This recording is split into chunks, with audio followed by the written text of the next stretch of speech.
Hello everyone, my name is Anindita Chakraborty और आज मैं आप लोगों को क्लास 12 की बुक 2 की पहली chapter challenges of nation building पढ़ाने वाली हूँ.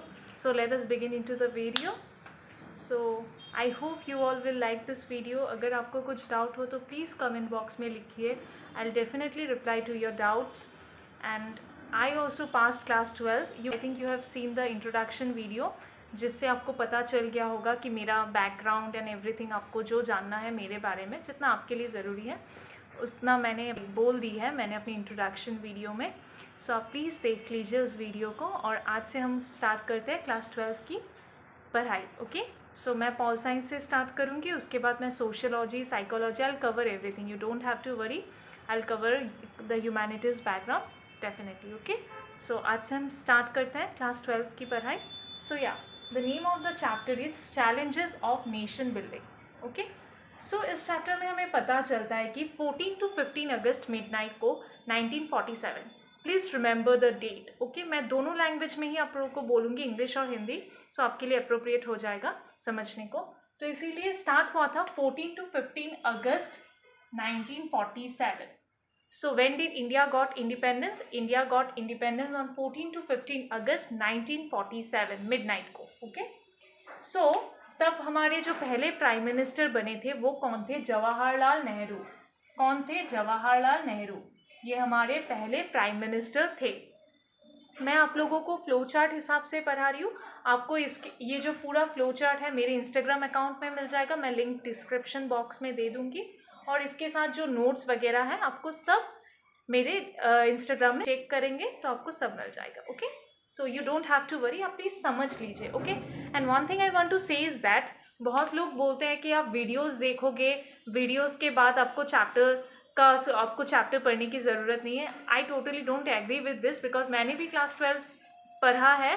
तो यस, आपको वीडियो देख के समराइज समझ में तो आता है, लेकिन जब आप खुद से नहीं पढ़ोगे, जब आप खुद से चैप्टर्स को नहीं पढ़ोगे तो आई डोंट थिंक आपका कोई बेनिफिट हो रहा है. सो प्लीज़ चैप्टर्स को एक बार पढ़ लीजिए. I will tell you the method and everything. पहले ये समझ लीजिए, फिर मैं आपको बता दूंगी कि कैसे आपको चैप्टर पढ़नी है. ओके ओके, सो हाँ, सो जवाहरलाल नेहरू तब हमारे प्राइम मिनिस्टर थे. तो उन्होंने एक फेमस स्पीच दिया था जो आपको याद रखना है. Tryst with destiny. The name of the speech is tryst with destiny. TRYST, tryst with destiny, the famous speech. Okay, so जब हमें इंडिपेंडेंस मिल गया तो कुछ गोल्स सेट करने पड़ेंगे कि इंडिया को कैसे आगे चलाना है. कुछ गोल्स रहना पड़ेगा. Okay, that was important. आपको जब कुछ मिल जाता है तो आप कह रहते हैं ना, कुछ गोल्स हमें सेट करना पड़ेगा, तो हम लोग बनाते हैं कुछ गोल्स. तो ऐसे ही हमने 2 गोल्स बनाए आफ्टर इंडिया को इंडिपेंडेंस मिल गए. So the first goal was run democratic government. The first goal was to run democratic government. हम इंडिया को कैसे चलाएंगे? डेमोक्रेसी से चलाएंगे. ठीक है, हम मोनार्की नहीं करेंगे, हम डिक्टेटरशिप नहीं चलाएंगे. हम कैसे इंडिया को रन करेंगे? डेमोक्रेसी से, democratic government. Okay, India will run into a democratic government. Okay, number 2, welfare. हम वेलफेयर सबका देखेंगे. Okay, will focus overall, will see the overall welfare of the country. Okay, जहाँ पर पुअर भी होंगे, जहाँ पर मिडिल क्लास भी होंगे, एवरीवन. और बेसिकली हम जिन पे फोकस करेंगे, ठीक है, जिन पे हम ज़्यादा फोकस करेंगे वो है हमारा सोशली डिसएडवांटेज्ड ग्रुप. ठीक है, तो बेसिकली वो पुअर पीपल है जो ज़्यादा वल्नरेबल है, जिन्हें सब कुछ नहीं मिलता है, जिन्हें सारी फैसिलिटीज़ नहीं मिलती हैं, उन पर हम देखेंगे. सो वेलफेयर देखेंगे. Okay, let us begin with the next part, that is 3 challenges. सब कुछ इंडिया को ऐसे नहीं मिल गया था. हमने बोल दिया डेमोक्रेसी हमें चाहिए, हमें वेलफेयर चाहिए ना एवरीथिंग, बट ऐसा नहीं होता है. सो कुछ चैलेंजेस आए थे. तो बेसिकली 3 मेन चैलेंजेस थे, तो उनके बारे में हम पढ़ेंगे. The first one is shape a nation. Okay, so what is shape a nation? ठीक है, सो इंडिया में डाइवर्सिटी है, आप सबको पता है. सो डाइवर्सिटी की वजह से इंडिया को हम कैसे मतलब इकट्ठा कर सकते हैं? यूनाइटेड. Okay, United. तो कैसे हम यूनाइटेड रख सकते हैं? ठीक है, तो जैसे इंडिया में बहुत सारे कल्चर्स है, बहुत सारे रिलीजन्स है, बहुत सारे लैंग्वेजेस है, तो हम सबको मिला के एक साथ कैसे रख सकते हैं? So I will tell you one example कि आपका क्लास होता है. ठीक है, तो आपके क्लास में हर तरीके के बच्चे होते हैं. सबके हमारी क्लास में किसी का इकोनॉमिक्स था, किसी का हिस्ट्री था, किसी का साइकोलॉजी था, किसी का जियोग्राफी था. लेकिन सबको फिर हमने कैसे यूनाइट किया? हमने सबको यूनाइट किया क्लास 12th ह्यूमैनिटीज़, ऐसे करके हमने यूनाइट किया सबको। सब अलग अलग सब्जेक्ट्स के थे, लेकिन सबको हमने यूनाइट किया, और यूनाइट करके हमने कहा क्लास 12 ह्यूमैनिटीज़। तो वैसे ही हमें इंडिया को भी यूनाइट करना पड़ेगा। तो इंडिया को यूनाइट करने के लिए हमें ये सबसे बड़ा चैलेंज था कि हमारे इंडिया में बहुत सारी डाइवर्सिटी है, बहुत डाइवर्स कंट्री है हमारा। तो हमारा फर्स्ट चैलेंज होगा कि इंडिया को हमें शेप करना पड़ेगा, इंडिया को हमें यूनाइट करना पड़ेगा। Okay, second one, establish democracy.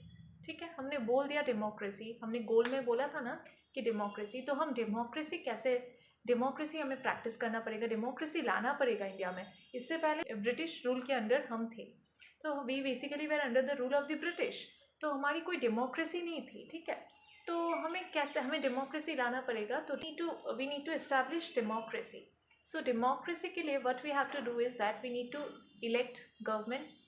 Elect हमने क्या, हमारी वी शुड, हाँ this is the main point, हमारे इधर पार्लियामेंट्री सिस्टम है। ठीक है, आप सबने क्लास 11 में पढ़ा होगा प्रेसिडेंशियल पार्लियामेंट्री, ये अपने क्लास 11 में पढ़ा है। जैसे यूएसए में प्रेसिडेंशियल होता है, तो यहाँ पर पार्लियामेंट्री प्रैक्टिस होता है। ठीक है, आपने पढ़ा है 11 में। तो बेसिकली तो हमारे इधर पार्लियामेंट्री होता है, और हमारे यहाँ रिप्रेजेंटेटिव होता है कि हम लोग कुछ पीपल को इलेक्ट करते हैं जो हमारी कंट्री को रन करते हैं डेमोक्रेटिक वे में। ठीक है, number third, development and wellbeing of entire society. वो हमने गोल में भी पढ़ा था कि हमें वेलफेयर सबका देखना पड़ेगा, हमें डेवलपमेंट सबका देखना पड़ेगा। ठीक है, हम ऐसे नहीं कर सकते, लेकिन like we need to see the development and welfare of all the people. ठीक है, जो हमारे इंडियन पीपल है सबकी वेलफेयर हमें देखनी पड़ेगी। ओके, तो the third challenge was to development and wellbeing of entire society. हम ये सारे सब इंडियंस जो है, सारे सेक्शंस ऑफ पीपल रहते हैं, सबको हमें, सबकी वेलफेयर हमें देखना पड़ेगा। ठीक है, we can't focus on some section, we need to focus on everyone, we need to focus on everyone, we need to see the welfare of each and everyone. Okay, and specially the socially disadvantage group of people. Okay, so ये हमारा challenges complete हो गया। Now will get into the fact partition, जो partition हुआ, कैसे हुआ, क्यों हुआ, and everything will get into this. Okay, सो इससे पहले हमने पढ़ा कि 14 और 15 अगस्त को, मिडनाइट 14 to 15 अगस्त 1947 को हमारा इंडिया इंडिपेंडेंस हो गया। लेकिन इंडिया सिर्फ इंडिपेंडेंस नहीं हुआ था, उसके साथ और एक चीज़ हुआ था, इंडिया और पाकिस्तान पार्टेड हो गए थे। ओके, इससे पहले हम ब्रिटिश इंडिया, जो ओल्ड ब्रिटिश इंडिया थी, उसमें पाकिस्तान सब कुछ इंक्लूड था। लेकिन अब अचानक जब हमें इंडिपेंडेंस मिल गई, तब इंडिया और पाकिस्तान पार्टेड हो गए। तो अब इसके बारे में हम पढ़ेंगे। ओके, तो British India parted into India and Pakistan. British India parted into India and Pakistan. अब आप पूछेंगे कि इंडिया और पाकिस्तान पार्टेड क्यों हुआ है?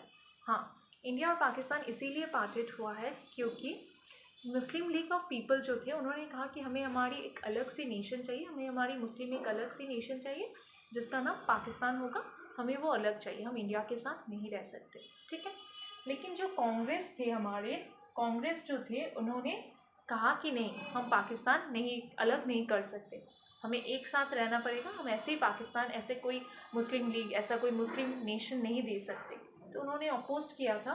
पर बाद में जो पॉलिटिकल कंपटीशन हुए, जो पॉलिटिकली जो फाइट्स एंड एवरीथिंग हुए between the Muslim league and the Congress people, उसके बाद तो पाकिस्तान मिल ही गया। आपको याद रखना पड़ेगा कि पॉलिटिकल कंपटीशन किन के बीच हुआ था। पॉलिटिकल कंपटीशन कांग्रेस के साथ, फिर उसके साथ जो हमारे मुस्लिम लीग थे, उन दोनों का मतलब एक कंपटीशन, पॉलिटिकल कंपटीशन हुआ उस, और जो ब्रिटिश थे उनका जो रोल, ब्रिटिश ये सब मिला के ब्रिटिश ने भी कहा, फिर कांग्रेस और मुस्लिम लीग की अनबन से हमें पाकिस्तान मिल गई। ठीक है, हमें पाकिस्तान मिल गई। पॉलिटिकल कंपटीशन कांग्रेस और मुस्लिम लीग के बीच हुआ, और ब्रिटिश ने भी कहा कि हाँ, पाकिस्तान अलग एक ऐसी मुस्लिम नेशन होनी चाहिए। तो इसके वजह से पाकिस्तान मिल गई थी, अलग एक नेशन मुस्लिम लोगों को मिल गई थी, वो थी पाकिस्तान। ठीक है।